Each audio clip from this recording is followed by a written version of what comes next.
हामी दुई बुढाबुढी चाहिँ आज जापानको सबभन्दा सस्तो पसल डाइसोमा जाँदैछौँ। त्यो चाहिँ जापानमा चाहिँ ह्याकोइन भन्छ।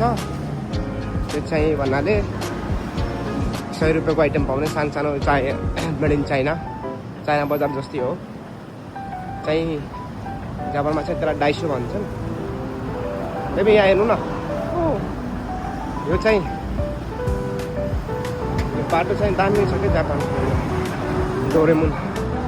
डोरेमोनको धेरै पपुलर छ नि, डोरेमोनको ठाउँ हो यो। हेलो, यता हेर्नुहोस्, तर घुमिरहेको छ होइन,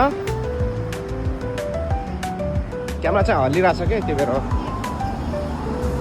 यो खानेकुरा हामी महँगो छ नि अरू, यो लास्ट महँगो छ नि त्यो खानेकुराहरू त।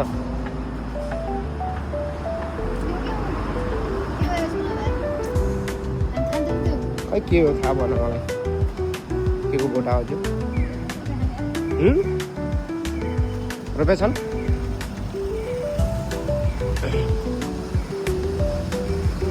चाहिँ सुपर मार्केट।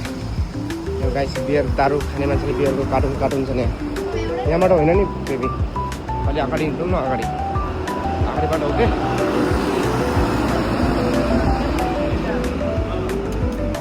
हामी यहाँ बोटा किनौँ कि सोचिरहेको छौँ।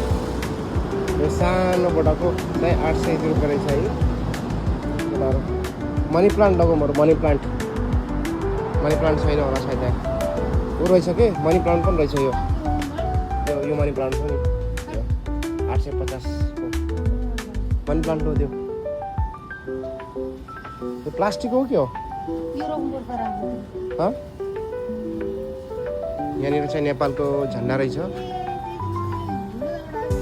के बेबी। हेर्नु छिटो आउन हो, छिटो को हिँड्दैछन् डाइसोको लागि। एकदम फास्ट हिँडिरहेछन् होइन, छिटो गएर उता सपिङ गर्ला भनेर फास्ट हिँडिरहेछ।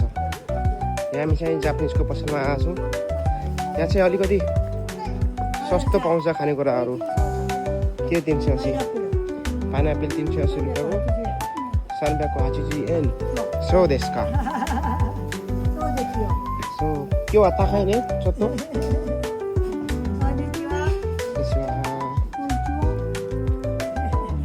एउटा पिसको 400 रुपियाँ रहेछ। के खानु गाह्रो छ, एउटा पिसको छ। सस्तो रहेछ यता अलिकति लसुन, सस्तो तरकारी पाउँछ। पसल आउनु होला सबैजना है। हामी चाहिँ साथीहरू डाइसो आइसक्यौँ। डाइसोमा हल्का यो घडीको पसल पनि रहेछ है।